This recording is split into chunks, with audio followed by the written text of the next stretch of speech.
So Sumit, you are in which department?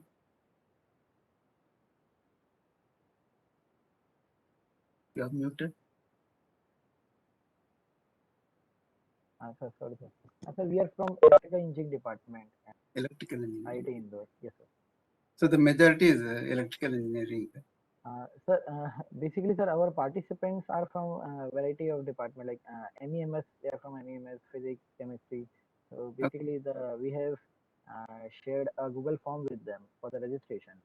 okay, So what sure. we have find that there are some very different, even from interdisciplinary courses like Hmm. Center of Advanced Electronics. Okay. They are from all sort of fields. Yeah. No, no problem. So my talk is quite a general one. I'm not going deep into physics or chemistry or anything. Yes, sir. It's okay.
Uh, Sir, the time is already up. So can we? I'm just requesting you for a couple of minutes so that I think few more participants are just joining in. Yeah, So sure. if we can start with 2 to 3 minutes. Okay, no problem. So Thank you, sir. after 2 3 minutes, I'll play a video. Yes, Then sir. we can start. Yeah. So video will take 3 minutes. Then we can start. Yes, sir. Yes.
Morning, sir. Sir, I think we can start with the video that you have that you want to share with. Yeah, sure.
Sir, sorry to interfere.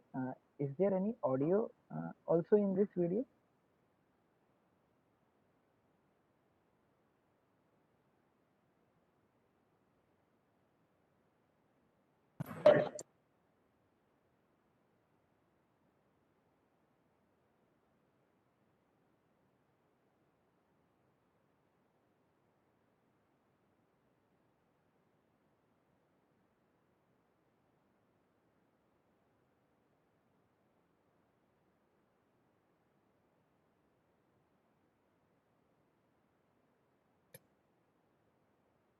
Yeah, okay. Thank you, sir. I request Vasundhara to please introduce our distinguished speaker. Vasundhara, can you? Yes, sir. Are you able to hear me? Yes, yes, Vasundhara, your voice is clear. Okay, Thank sir. you. Sumit, please share the screen. You can.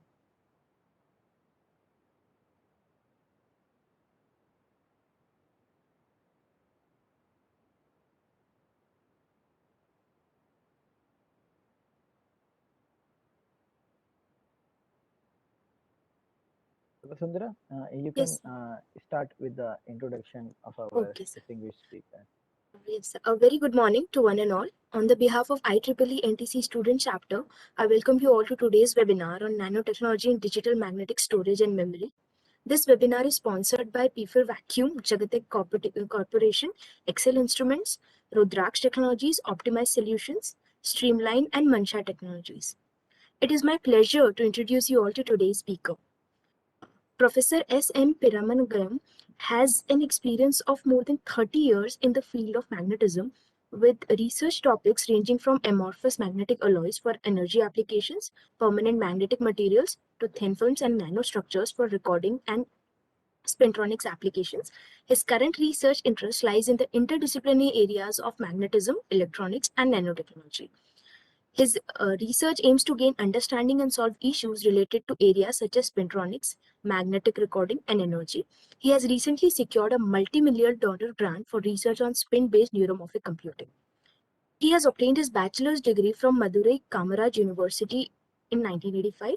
He did his master's degree in physics from University of Kerala, Trivandrum, India, and his PhD from Indian Institute of Technology, Bombay, India. After his PhD, he carried out further research at Shinshu University, Japan from 1995 to 1999. He serves as an editor of IEEE Transactions on Magnetics, as an editorial member of Scientific Reports and Physics Status RRI. He has more than 175 publications in ISI journals, filed several patents, and edited a book titled Development in Data Storage Materials Perspective. 10 PhD students and several FYP and master students have graduated under his supervision. Prior to joining NTU, he worked in Data Storage Institute, Singapore. I cordially invite Professor S.N. Piramanagayam for his session. Over to you, sir.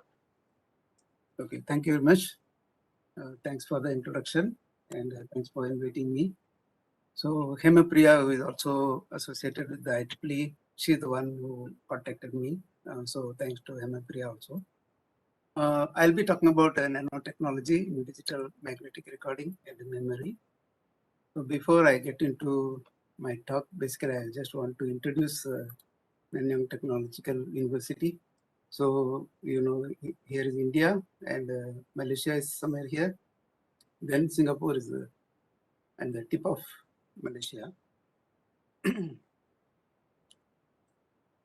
So basically, Nanyang Technological University is in the west side of Singapore. So it's an autonomous research institute. We occupy an area of 500 acre. About 33,000 students study. Initially, the NTU was established as a technological university. So we mainly had a college of engineering, but only in the last 2 decades, we have been expanding to other colleges. So College of Science came about 2 decades ago, and College of Arts came later, and so on. So now we have School of Medicine, Business School, and everything. So everything is covered, and we are topped. I mean, we are in one of the top few universities in the ranking of many different organizations every year. So this will be the outline of my talk. I'll be introducing very briefly about nanotechnology because I guess everyone here will know what nanotechnology is. And later I'll move on to describe the basics of data storage and the basics of magnetic recording. Then I'll explain how nanotechnology is used in magnetic recording. And then later I'll be touching on magnetic memory, for which I'll introduce some concept called magnetic tunnel junctions and so on. So this is the outline of my talk. And I understand that the audience are from different background. So I'll try to be as, I have pitched this as a public lecture. So I'll try to use as less jargons as possible. But if you cannot understand something, you may feel free to ask me any question. So in my screen, I only see my screen, so I cannot see hand raising or something like that. So if you want to ask question, please unmute and ask a question. Okay, so as I mentioned, this is going to be an interactive session. So I have asked all of you to log into a website called WooClap. So please log in and maybe answer my question. So this question is just a test question. So I'm asking whether you can see this question. So if you see, just click yes. And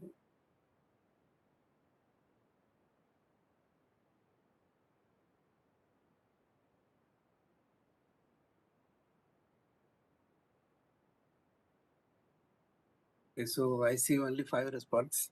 So I wish to see more response. So if possible, you log into the link I have provided in the chat session. So there'll be more questions. So that helps me to understand whether I'm conveying the topics clearly.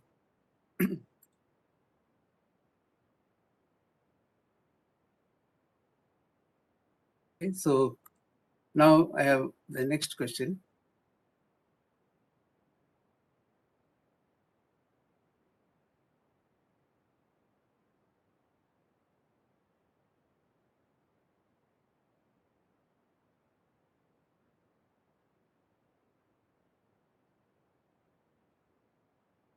Sorry, somehow it got stuck.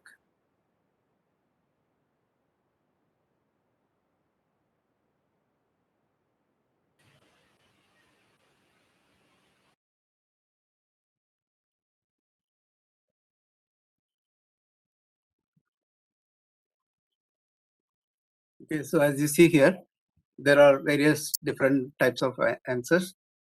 So many of you have answered that nanotechnology is used only since 2000, which is not correct. Okay, nanotechnology has been used long for many centuries. So even in the medieval age, people have used nanotechnology. without knowing that it is nanotechnology. So if you look at the windows of the medieval age or some of the prize items in the medieval age, they were all made using nanotechnology. So basically these were made using silver or gold nanoparticles, which change their color upon reducing the size of the nanoparticles. Okay. So you also should be very familiar with the definition of nanotechnology. So there are two aspects which any nanotechnology should meet. So firstly, the size of the particle should be less than 100 nanometer. So this is one of the definition. Secondly, and most importantly, we should also see a change in the property of the material when the size is reduced to below 100 nanometer. So these two aspects must be satisfied to classify something as nanotechnology. So in my talk, I'll explain how nanotechnology has been used in the hard disk industry and memory technology. So one more question.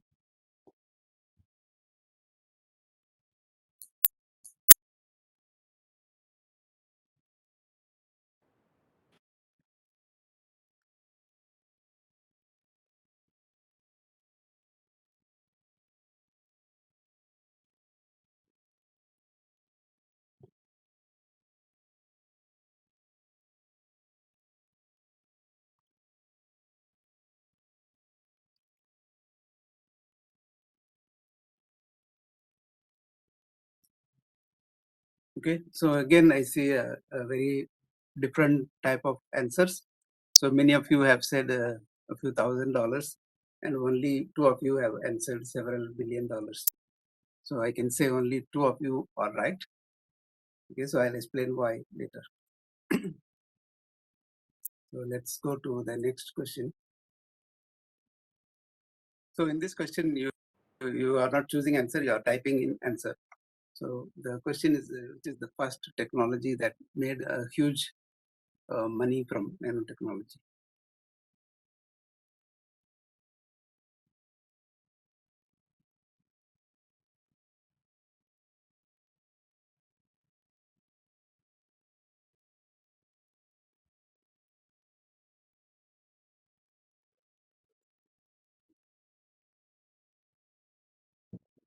Okay, so I see only few answers. Uh, mobiles came into use mainly after 2000. I mean, in 1990s, people used mobile, but the smartphones came only in the late 2000s. IC chips entered into nanotechnology only after 2003. So if you look at the progress of semiconductor technology, the 90 nanometer technology came into existence only in 2003. Okay, so I don't know about crystal detectors, but in my view, the technology that the industry that made use of a lot of revenue from nanotechnology is the magnetics industry.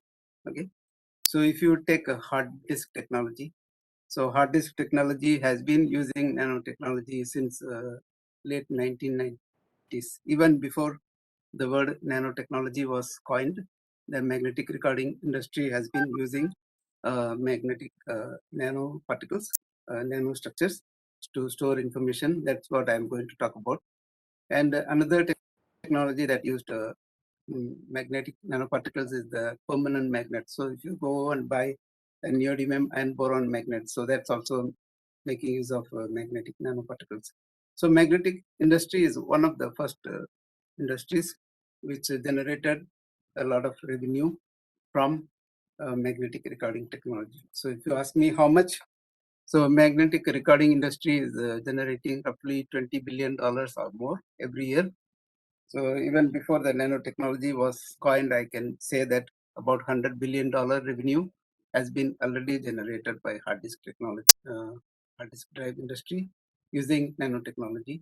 So similarly, permanent magnet technology also has been generating $20 billion every year. So these are very hugely revenue generating topics. Okay. So today I'm going to talk about hard disk drives, which use magnetic nanostructures for storing information. So we call it magnetic recording. So you know that the hard disk drives were used in computer. Initially, the hard disk drives were mainly used in the mainframe computers. Then later, hard disk drive became useful in desktop PCs, and people use also hard disk drive in laptops. Suppose you say that my laptop doesn't have hard disk drive, so I am not using hard disk drive. Actually, you will still be using hard disk drive.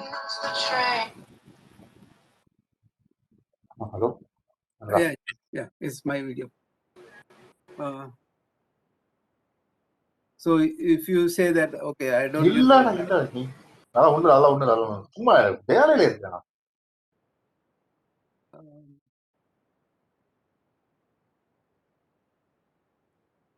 okay, let's continue.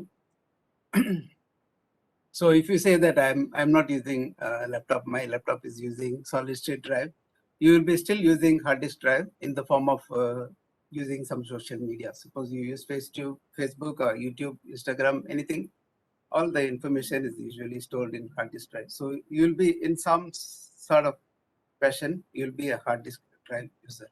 Okay. So moving forward, hard disk drives will be used in autonomous cars, where you'll be generating roughly 4 terabytes per day. And I just showed a video before we start the lecture. So I also just played this video here. So this video is called the TrueView video technology of Intel. So in this technology, if you have a stadium, they keep like hundreds of cameras at all angles. So around 360 degree, there are hundreds of cameras. So the cameras capture video, and the video obviously generates a lot of data. So they have to be stored somewhere, and this data come at a rate of 3 terabyte per minute. So every minute of capturing will be generating 3 terabytes of data. So this need to be stored somewhere. So people are also using hard disk drive technology to store this information. So I'm not saying that this technology is possible only because of hard disk drive. Hard disk drive is important, and you also need to generate the processors and so on. That's where Intel is coming from. So this technology was introduced in football in 2019, and in cricket recently, the IPL 2021, people introduced this technology. So these are some of the applications of hard disk drive. So we know that hard disk drive is a data storage device. So many times before I introduce the concepts, people ask me questions which are basically jargons which I need to explain before. So I usually take the example of a book to describe a data storage device, because book is also an information storage device, but it's not an electronic one. It's a simple paper ink kind of device, right? So when we have to describe a data storage device, it should satisfy at least 3 criteria. Okay, it should be able to store information. Okay, so you may write on water. So suppose you have a bucket of water, you write one, you can see what you have written, but the data will be immediately lost. Okay, so that's not good enough. So if you want to store data, it must be able to store information. So that information is stored by something called medium. So we use a medium to store information. So in the case of a book, paper is the recording medium that stores the information. And we should also have some ways to write information. So if you take the carvings used by people in the past, they have used maybe hammer and fine needles to write information. In the case of book, we use ink, a pen to write information. And we should also have some ways to sense the information. So in the case of a book, we use our eyes to read or sense the information. And most often, this is not enough. We should also have some ways to interpret the information. Okay. So usually this is done with our brain and the training we undergo. Okay. For example, if I show this kind of character to many of you, you may not understand what it is because you have not been trained in Chinese. Okay. So I also don't understand but you all can see what's written here because you have been trained in English. Okay. So these three are main aspects, and this also need to be achieved for achieving a data storage device. So these three are the most important criteria. We should be able to write information, we should be able to read information, and we should be able to store information. So in the case of book, we use a pen, pencil to write information, eyes to read information, and a paper to store the information. And it must also be done by me to ensure what is not magnetic recording. So many times when I give lecture, people ask whether CD or DVD is a magnetic recording device. No, they are not magnetic recording device because they are not using magnetic material or they are not using any magnetic principles in their recording. Okay. Basically, a CD DVD device is made up of a phase change material which can undergo a phase change from amorphous to crystalline and crystalline to amorphous, vice versa. Okay, so this is not magnetic recording. So similarly, the SD card, a flash memory, all these are not magnetic recording. So when we talk about magnetic recording, we are okay. Maybe before that, I take some questions.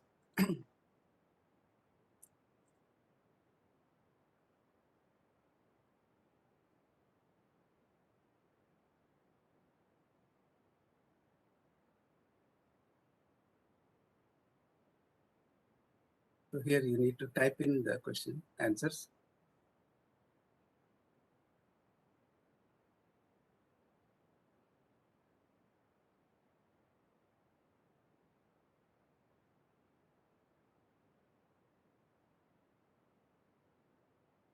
Okay, so basically in this question, I wanted to reiterate what I was saying. So storage is important. So that's same as long retention and durability, stability, and so on. Although there are some slight differences, writability is one thing. We should also be able to read information. So all these three criteria, read, write, and store, these three are important when we talk about a storage device. Okay, so when we talk about magnetic recording, we are doing the storage part using a hard ferromagnetic material. So when I say hard ferromagnetic material, what I mean is that if you magnetize the material in certain direction, so the north and south polarities are retained for a longer time. And if you want to switch the polarity of the north-south poles, you need to apply a very strong magnetic field to switch the polarities. So that's what I mean by hard ferromagnetic. Hard ferromagnetic means it is difficult to switch the polarity of the north-south poles easily. Okay, so that is the definition of hard ferromagnetic. So that those kind of materials store the information. And when we talk about writing process, we are using an electromagnetic head. So in this aspect, we are sending current through a coil, which I show here. So once you send current through this coil, this electromagnet gets energized, it generates magnetic field, and we are using the electrically generated magnetic field to write information. So the advantage is that when we want to write, we can switch on the electricity and generate a magnetic field. And when we don't want to write, we can switch off the electricity and we don't apply any magnetic field. So that's how we write the information.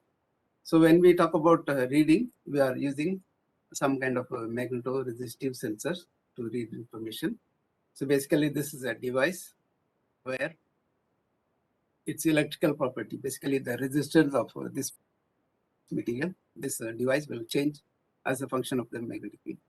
So later I'll discuss about the read aspect of magnetic recording also.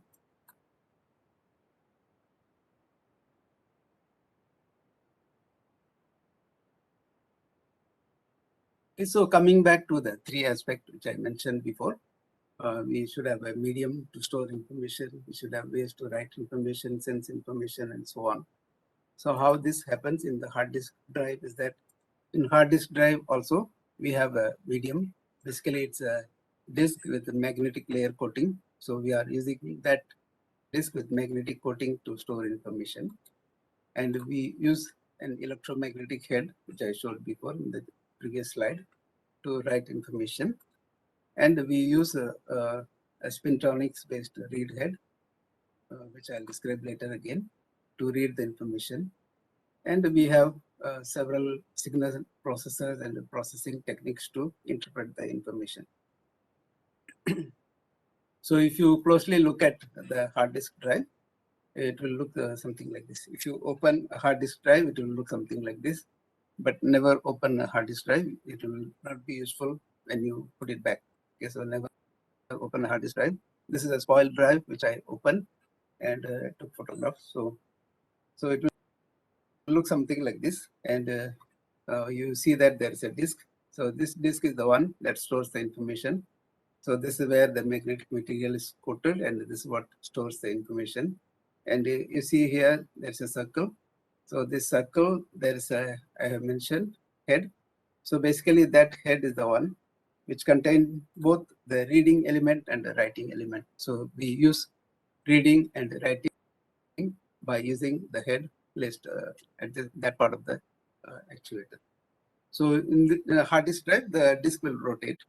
So the disk will rotate, and the actuator can move anywhere from inner diameter to the outer diameter. So by moving the actuator or the head from any radius of the disk, and also by rotating the disk, we can cover the whole area of hard disk drive. And we store information on both the surfaces. So like you have one head here, there is also one head below the surface of this disk, which you cannot see, of course. Okay. Then, so as I mentioned, this is the one that stores the information. This disk is the one that stores the information, and this head is the one that reads or writes the information. And we have the signal processors, which I show here, which are located at the backside of a hard disk drive. And they are the one that that interprets the information. They are the brain or controller or processor of the hard disk drive. Okay, so having explained the basics of data storage, now we'll move to the next step, where I'll describe the magnetic recording basics.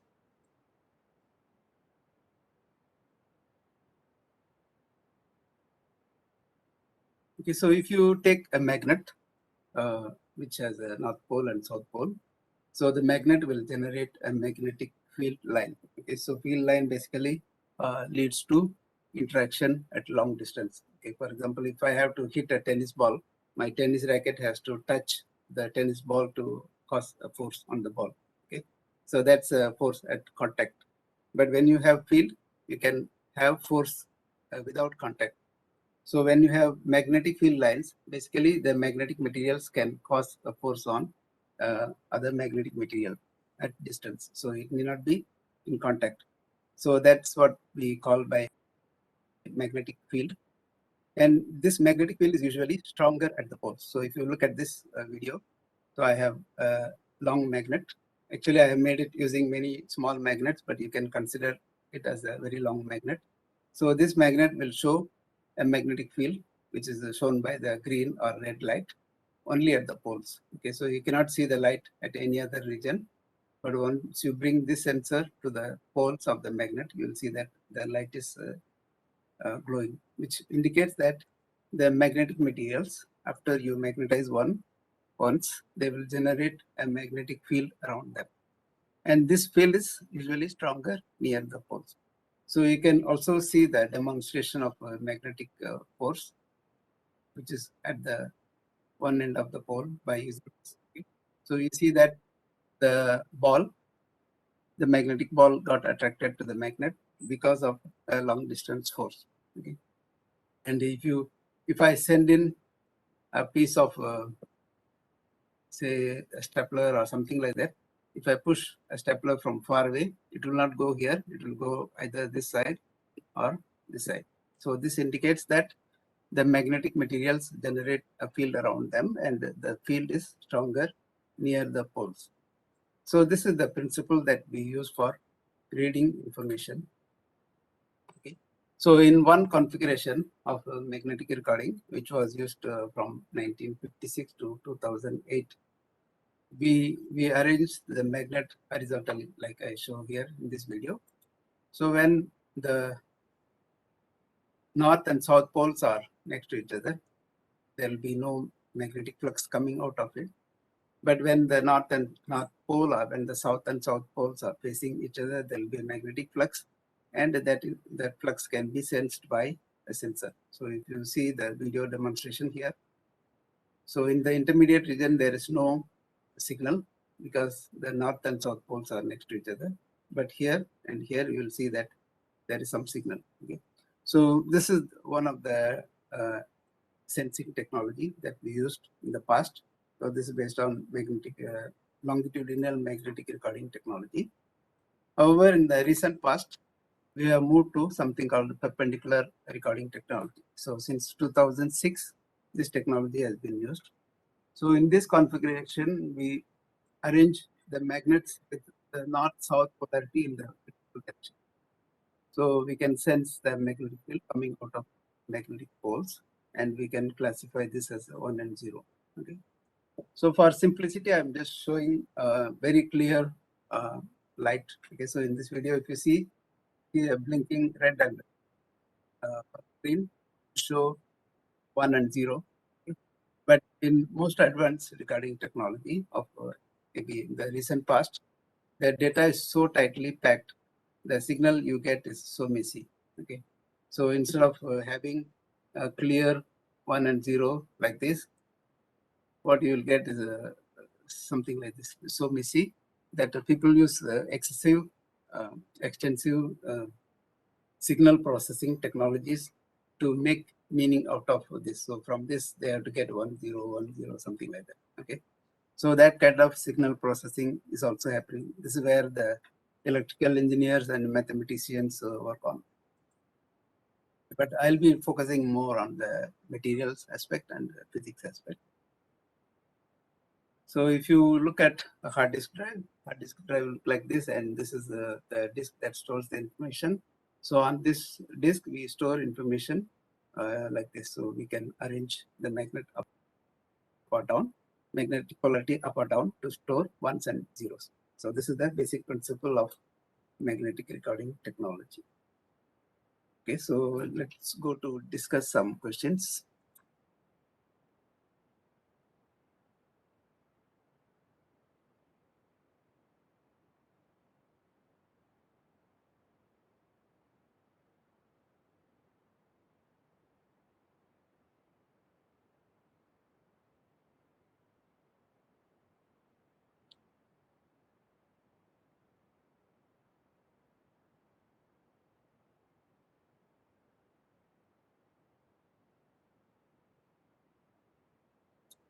Okay, so majority of you are right. So we are using the magnetic field that comes out of the disk to sense the information.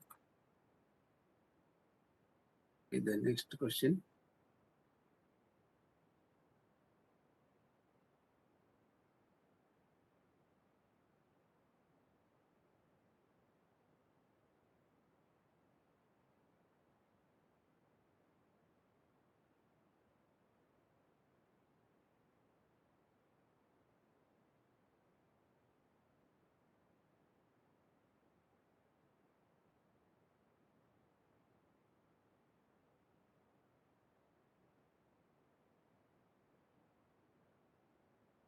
Okay, so this helps me to understand what's happening. Okay, so we are not using a dielectric film to store information. We are using a magnetic films to store the information. So the disk of a hard disk drive should use the signal from several tiny magnets to store or read the information. Okay. Okay. Then the third question.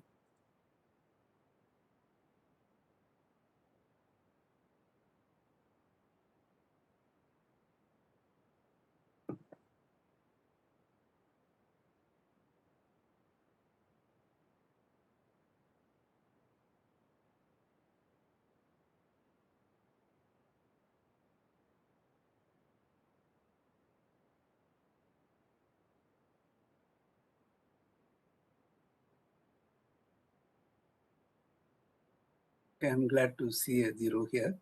Okay, so we cannot switch the polarity of a hard disk by hand. So we use the magnetic field generated by an electromagnet to flip the north-south poles. Okay, so that's how we write the information. Okay, so I'll show a video to show, summarize everything what I have said before. So we have a hard disk, we have a read-write head, and the read-write head flies on the surface of a hard disk. So now we are moving to one track of a hard disk drive.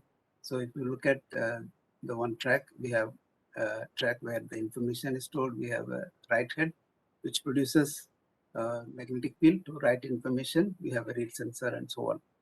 So when we send current through the coil of this electromagnet, it produces a magnetic field which goes through, and it can magnetize the material.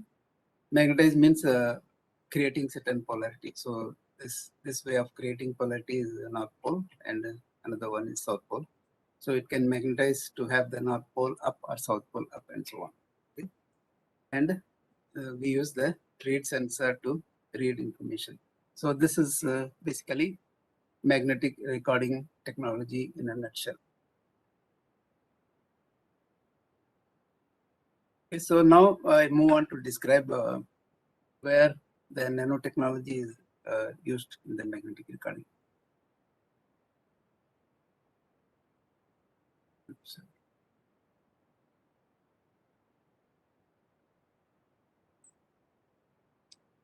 So hard disk drive was first released in 1956 by IBM. So at that time, the hard disk drive looked so big. Okay, so this whole thing is a hard disk drive, and it consisted of 24 inch, which is basically 2 feet. Your ruler is typically 1 feet long.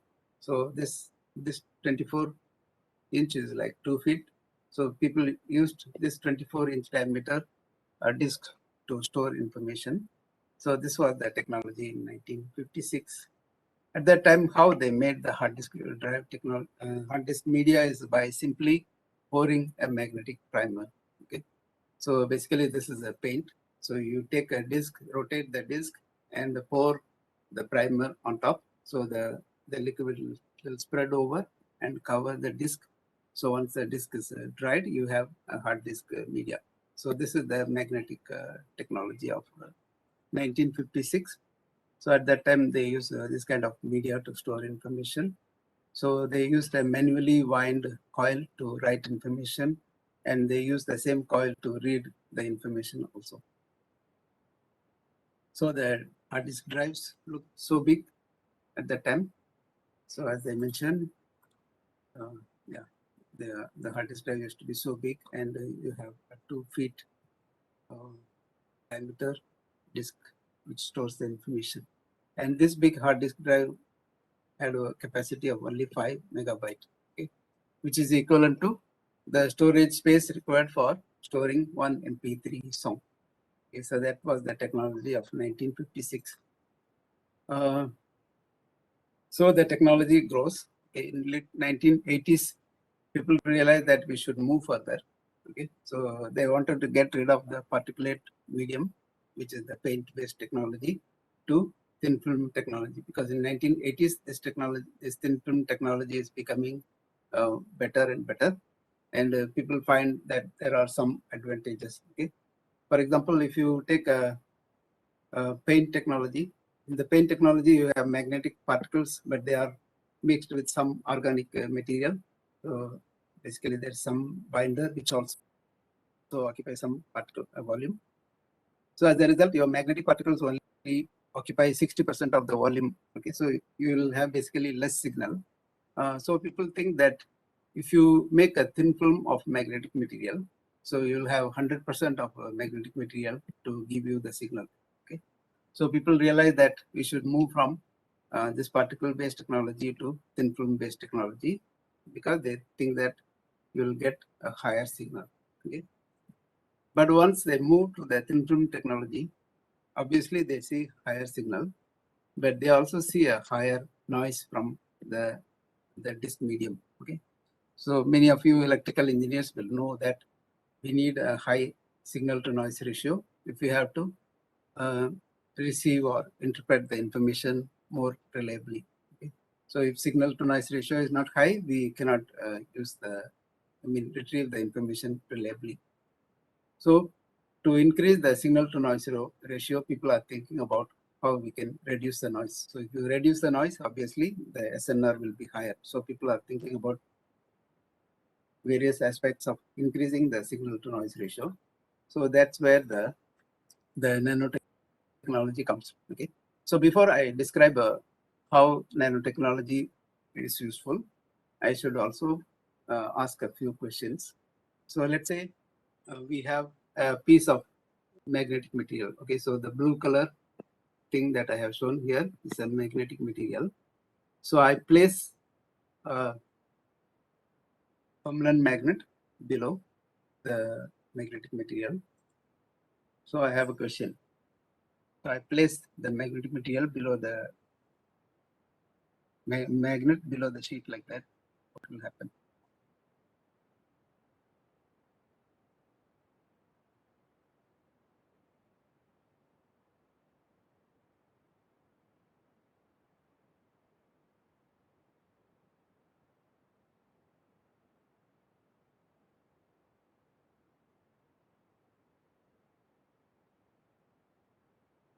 Okay, so if you take iron, if it is a sheet of iron, then maybe 1 or 2 will happen.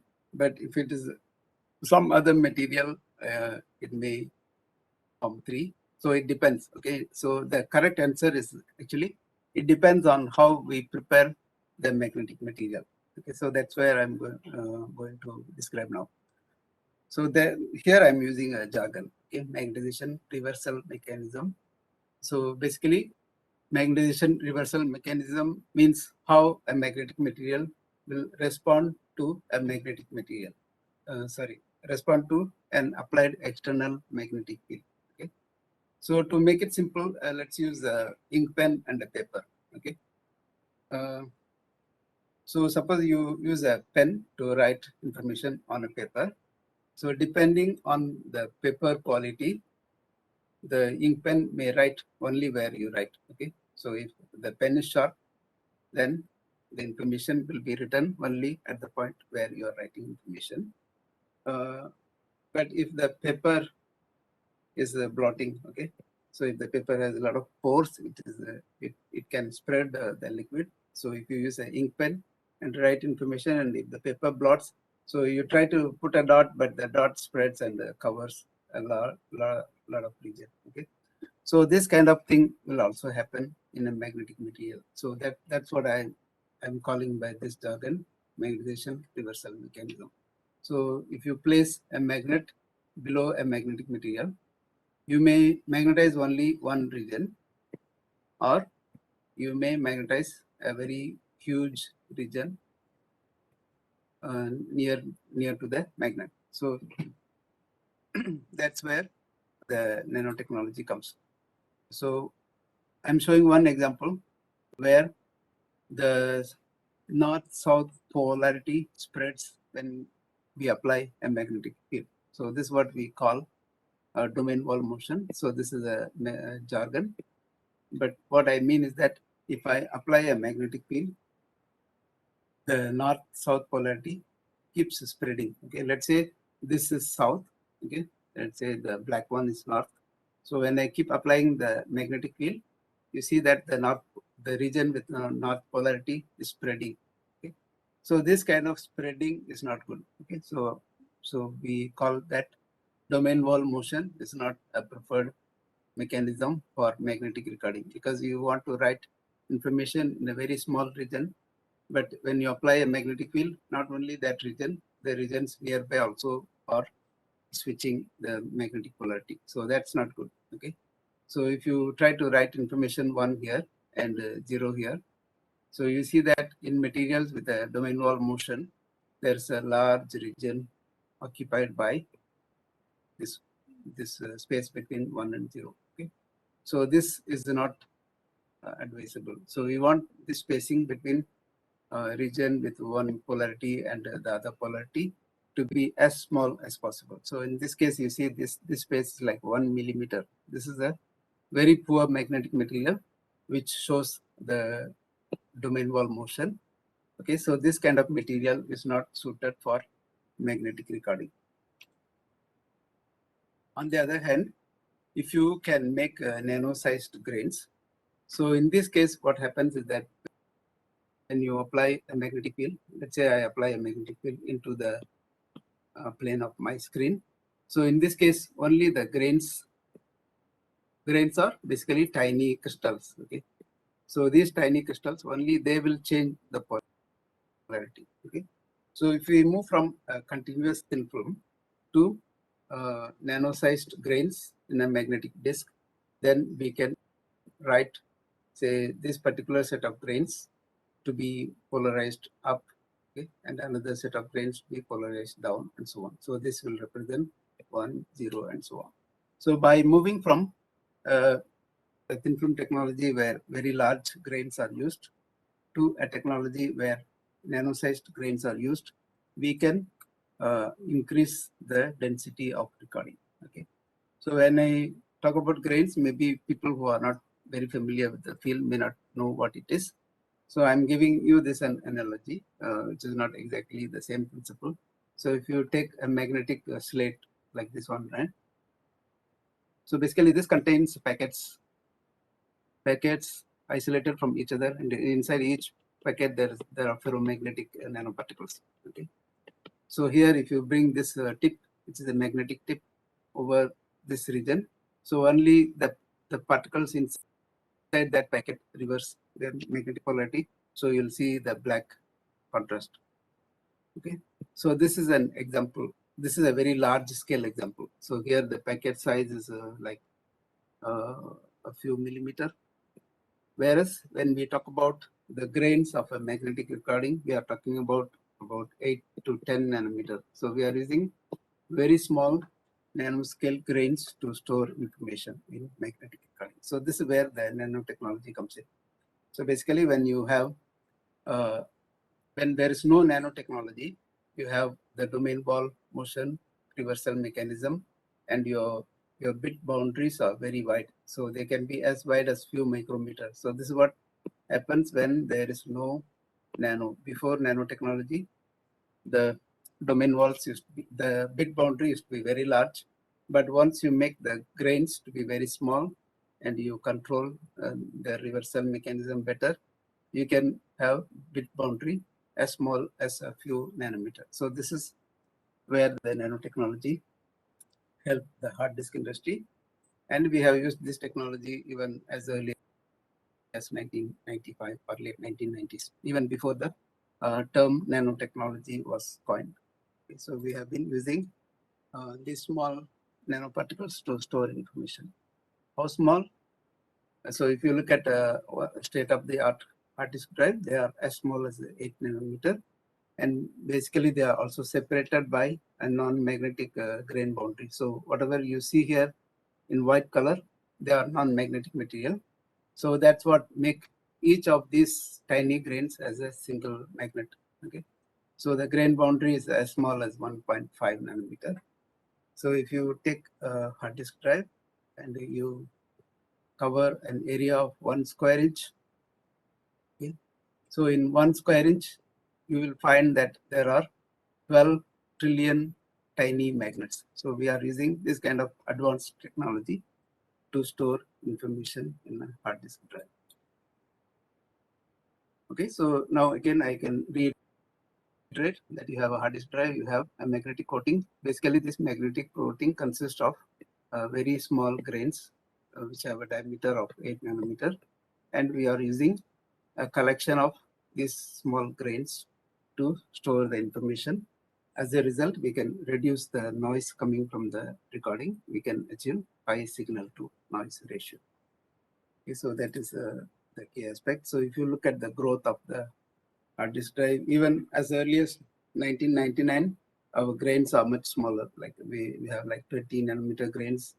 By 2002 or something like that, we had 10 nanometer grains, and now we are using 8 nanometer grains. Okay, so this is how our technology had grown. over the years. And okay, maybe some questions.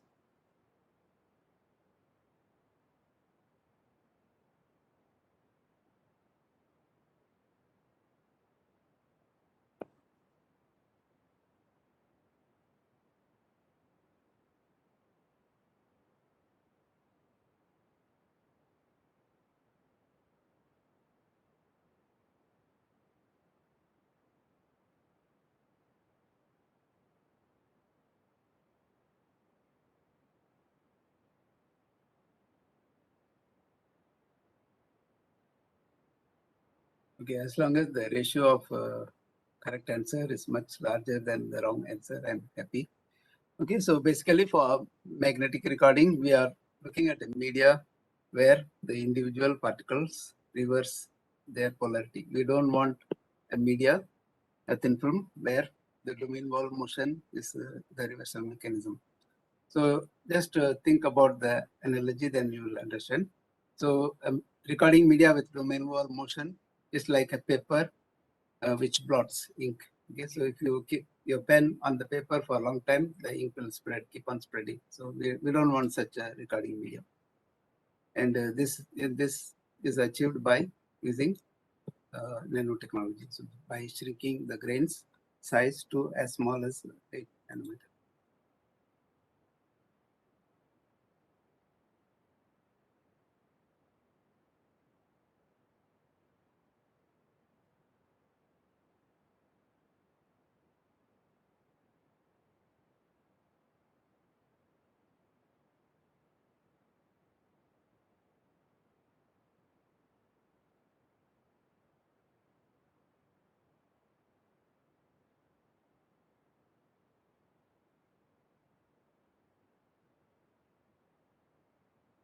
Okay, so this question, most of you have answered correctly. Perhaps it's a redundant question.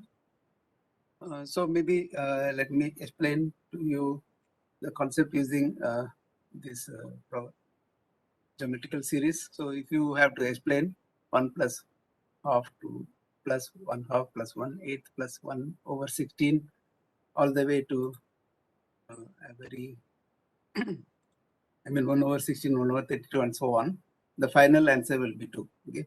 So you can explain this using drawing like this. Okay. Suppose I use a very fine pen and a paper that's very good. I can draw many more rectangles. So here you can see that rectangles and squares. So here you see 1, 2, 3, 4, 5, 6, 7, 8, 9. I can draw even a few more. And you can see clearly that there is a square or rectangle. Okay. So this is possible if you have a very fine tip pen and you have a paper that doesn't spread ink. Okay. Whereas if my pen is not sharp enough and the paper is good, I may get something like this. Okay, I will lose some of the squares or rectangle because my pen is not sharp. Okay. Whereas if I have a pen that is not sharp and if the paper also is spreading ink, then I can see like only few. Okay, so here in this case, I can see only 1, 2, 3, 4, 5 squares or rectangles clearly. So this is basically the simple analogy for magnetic recording. So we are trying to make a pen as sharp as possible. Okay, so this is the electromagnetic head that writes the information. So we should make it as small as possible. Currently, this head is also like 50 nanometer in size. So it writes the information at a very nanometer scale spacing. And then this paper is like the recording medium. So as I showed you before, we are using nanometer sized grains and we have avoided the domain wall motion mechanism, which is like the spreading ink. Okay.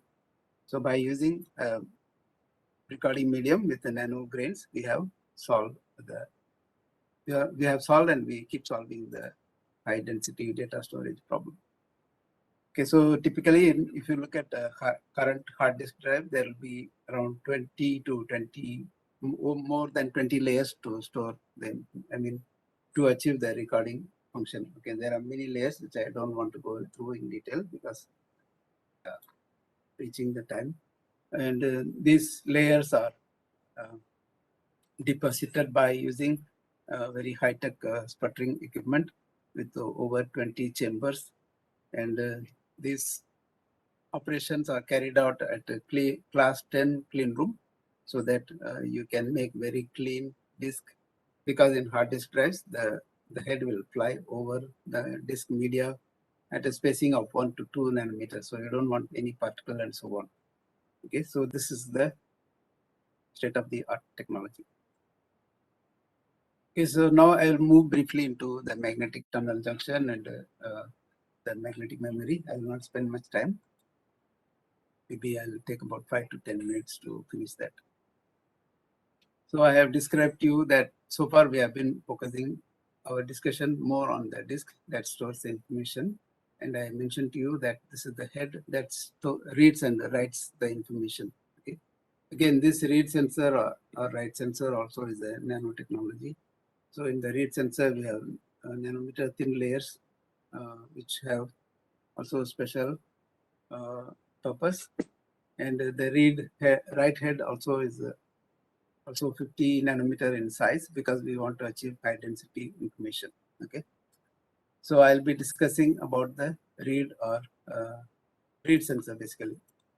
So I just want to highlight that for every aspect of a hard disk drive, you see that there are so many people of so many different disciplines are involved. So it's not just another nanotechnology. Hard disk drive is also multidisciplinary.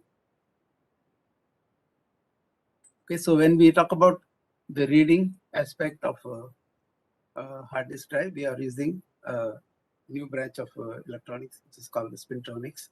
So in conventional electronics, we only focus on the charge property of the electrons, whereas in spintronics, we consider both charge and spin. Okay, this itself is a separate topic, so I don't want to go too much into that detail. And we are using a device called the magnetic tunnel junction to read information in a hard disk drive. And later I'll also say that this is the one that we are using for memory application. Okay. So this magnetic tunnel junction functions based on a property called spin-dependent electron tunneling. Yeah, so I'll describe what this is in the next slide using some animation. Okay.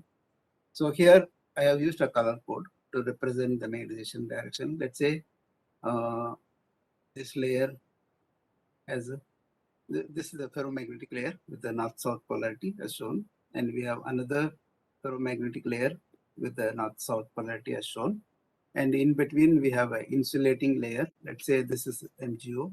Okay, so I have shown here. So all these are nanometer scale layers. So the magnetic layer is 1 nanometer in thickness. So we have two ferromagnetic layers, each have 1 nanometer thickness, and we have an insulator magnesium oxide, which is also 1 nanometer layer. So when you send current through this, okay, so there is a probability for electrons to tunnel through the layers. So this tunneling probability is higher when the two magnetizations are parallel to each other. So if you see here, the north-south layers are parallel, whereas in the other case, we have anti-parallel configuration. So in the anti-parallel configuration, the tunneling probability is lower. So we have a spin-dependent tunneling property, and we use this property to sense information in a hard disk drive. So in this graph, I have shown magnetic field and the resistance. So if this magnetic field is coming from the hard disk drive, so it can make the layers to be parallel. So we will have low resistance, and this magnetic field can also make them to be anti-parallel. So we'll have high resistance. So we are using this kind of change in the resistance of the material as a function of the magnetic field this sensor sees. We can achieve 1 and 0. So this is how we sense the information, and this kind of device is called magnetic tunnel junction. We don't keep using the nano in our domain because nano is a default, is an enabler, and we have been using nanotechnology since 20, 30 years ago. So we don't use magnetic tunnel junction, but this being a nanotechnology group, so I keep using the nano word here. So magnetic tunnel junctions are used for sensing the information, and they are also used for memory applications. Okay, so I'll just spend another 2 to 3 minutes and finish my presentation.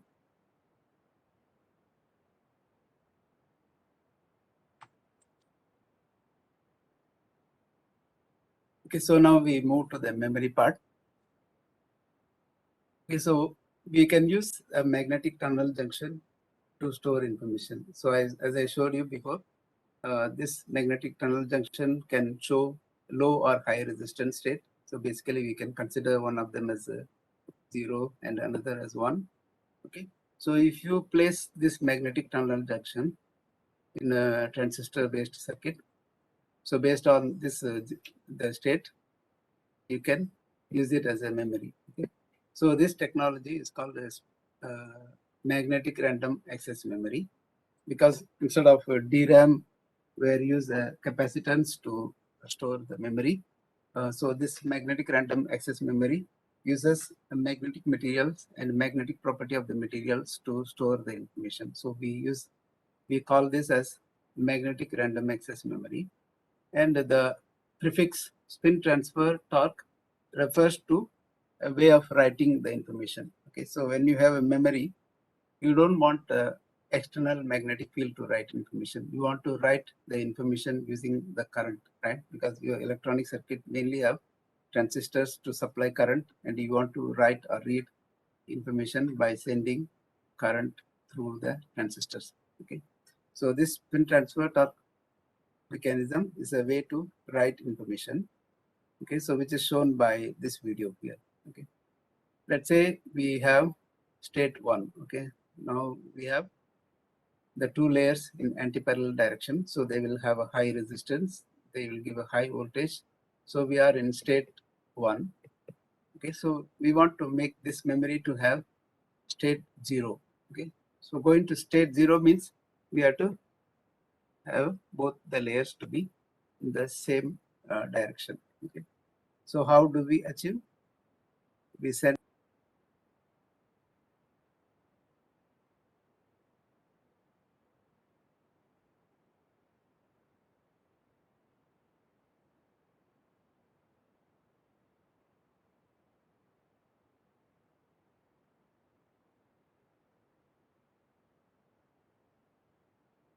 a current direction.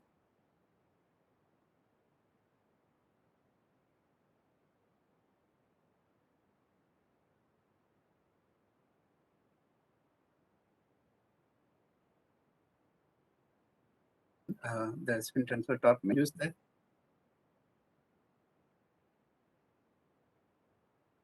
Sorry to interfere, sir. I think your internet connection has been broke. We are not able to hear you. parallel.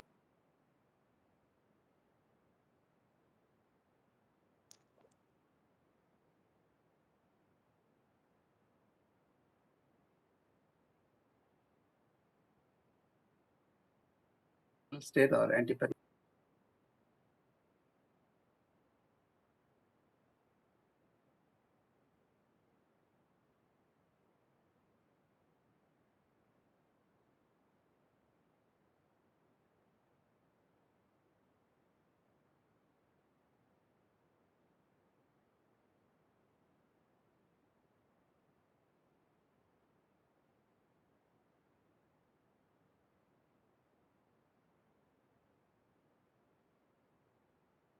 Hello, sir. Yeah. Suddenly my WebEx crashed. So Yes, sir. Yes, sir. so Yes, when sir. did I leave? Just a couple of minutes only. This slides you were discussing. Okay, so I came to this slide and it crashed, is it?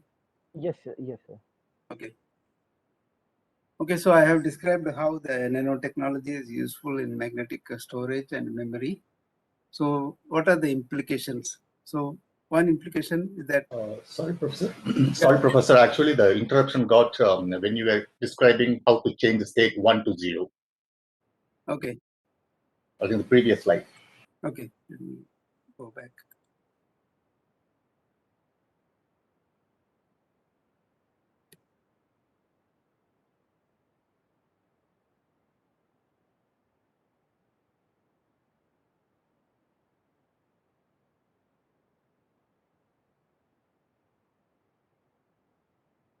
Somehow my slide is not moving.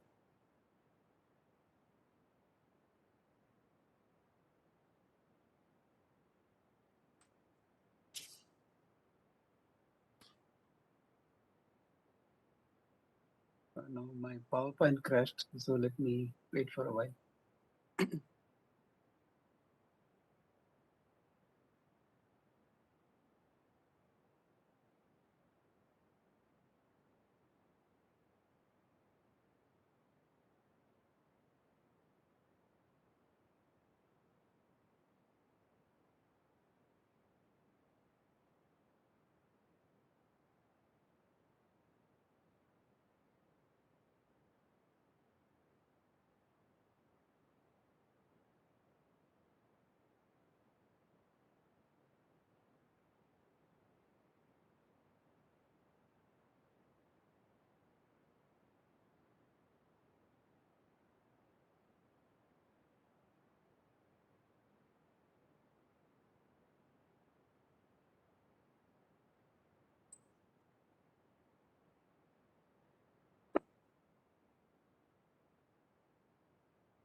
Sorry, my PowerPoint keeps crashing. Let me try once again.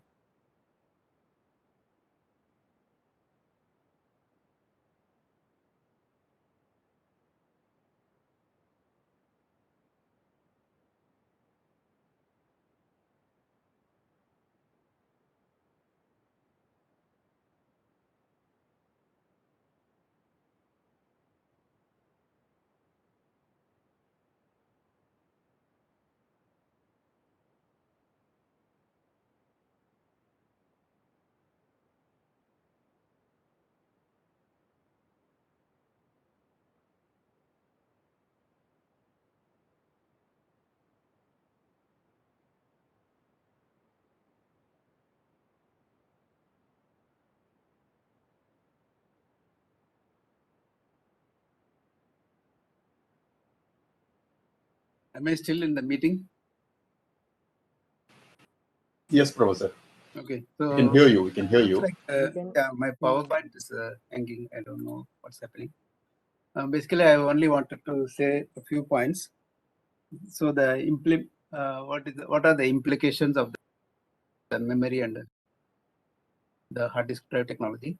So the memory, the STT-MRAM technology, people started researching only 10 years ago. Now it has already become a product, and it is already being used in some niche applications like embedded flash memory. And in future, people believe that the memory technology can be used in as a replacement for SRAM. So compared to SRAM, the MRAM technology is supposed to be more, I mean, less power consuming and more efficient, and it's non-volatile. So there are many benefits. So that's one thing. Then when we talk about hard disk drive technology, so we have already seen that the hard disk drive has been growing very fast, and we have already seen the applications like YouTube, Facebook, Instagram. So all these are not possible without the hard disk drive technology. And even if you take movies, so you would have seen a lot of movies of DC or whatever, right? Even Avatar. So all these movies use a lot of computer graphics. So to make all these movies, you generate a lot of data, and the data need to be processed and analyzed and so on. So I always tell that the Avatar movie concept was, the concept was there in 1997, but till 2006 or so, the concept was not filmable because there were no technology. So by around 2006, the hard disk technology grew to a suitable level. Then making films like Avatar became possible. So these are some of the implementations of the hard disk drive. So I couldn't show some of the slides that I wanted to show, but with this point, I can end my talk. Thank you.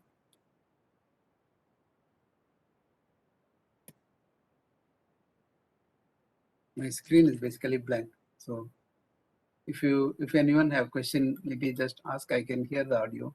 can answer. Participant? Professor, it's me, Hilal. Can you hear me? Can I ask a question? Yeah, Yes, please. yes. Oh, okay. First of all, I apologize for the inconvenience I caused earlier. Oh, no. My question is, you were talking about magnetic materials.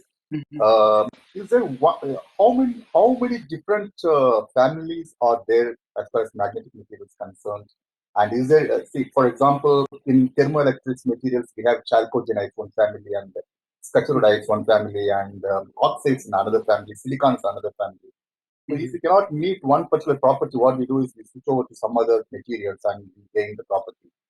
So is there any different alternative families in magnetic materials so that we can obtain special or better properties than the existing one? This is my Okay. question. Yeah. Okay. So if you look at the history of the magnetic recording, we, as I mentioned, we started with the paint-based technology. So the paint material is basically some kind of iron oxide. So that was the first magnetic material people used. So it used to be some form of iron oxide. So it may be some metal enhanced iron oxide or something like that. So that was used for like 30, 40 years. Then when people moved to the thin film technology, we sort of started using some cobalt alloy as the magnetic recording material. So we started with the cobalt phosphorus, then we started using cobalt chromium, we use cobalt chrome platinum. So all the magnetic material relied on some form of cobalt because you need a ferromagnetic material to store information, right? So it should be either iron, cobalt, or nickel. So for initially it was iron oxide. That's for the particular technology. But once we move to thin film technology, it is some form of cobalt alloy. So we use cobalt phosphorus, cobalt chrome, then cobalt with platinum. Then we mix cobalt chrome platinum with boron and things like that. So we keep changing the doping elements to improve the properties. When we moved to the perpendicular recording technology, we started using oxide as the segregant, the grain boundary element. So if you look at, I mean, I showed you the TEM picture where we have a grain and with white color grain boundary.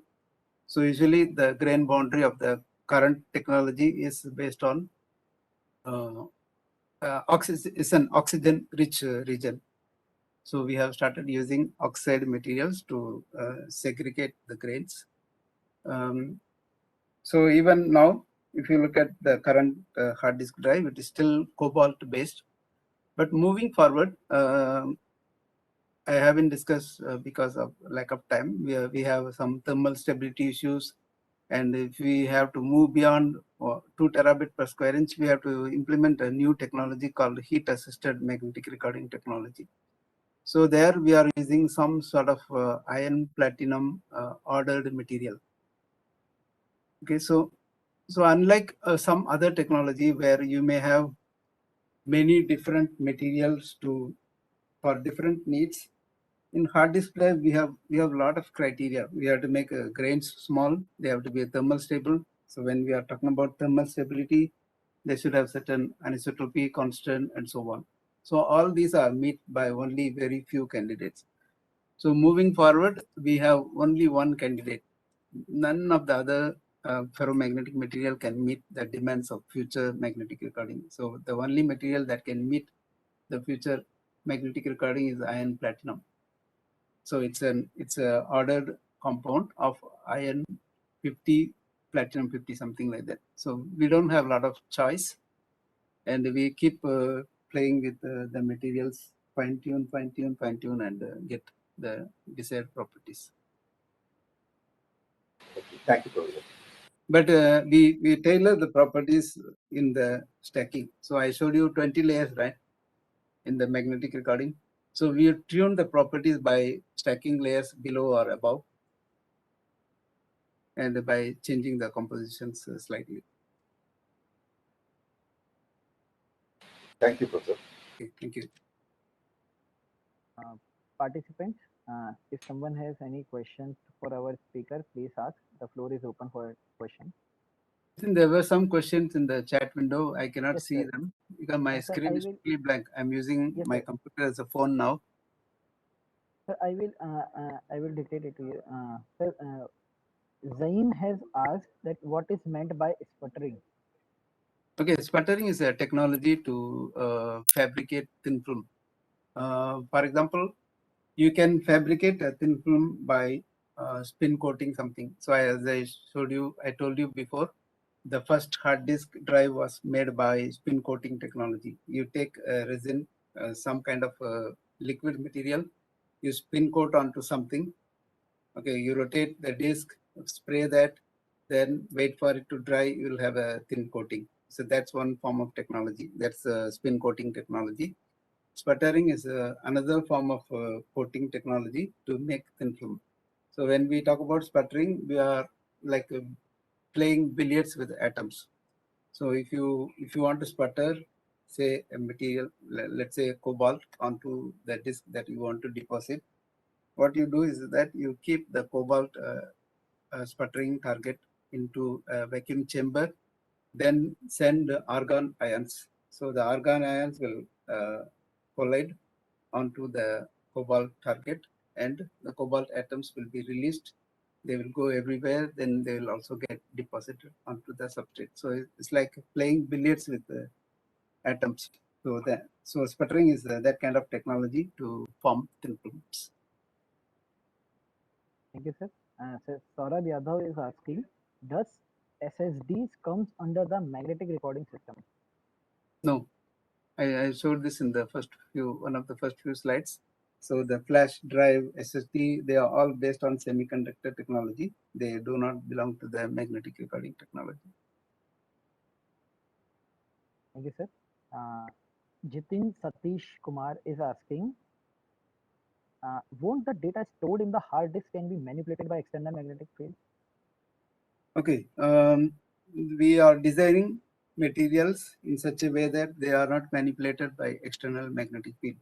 So it also depends on the technology. If you look at the credit card, the old credit cards, they used to have a magnetic stripe. So those magnetic materials have a they are not very hard magnetic material, which means they can be easily influenced by external magnetic field. So usually if you have a neodymium ion boron magnet, it can generate easily field of the order of 0.1 Tesla. So that's a unit that we use for magnetic field. So 0.1 Tesla can easily erase the information in a credit card. But for hard disk, we are using materials that are harder, which means you need much larger magnetic field to erase information.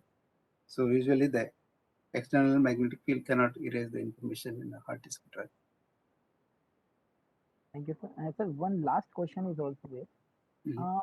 What will be the future of magnetic hard drives as SSDs are more faster and reliable? Yes, SSD is faster and reliable, but SSD is still more expensive compared to the hard disk drive.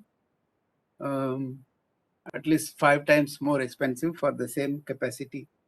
So in that sense, hard disk drives will still have their own use because they are cheaper.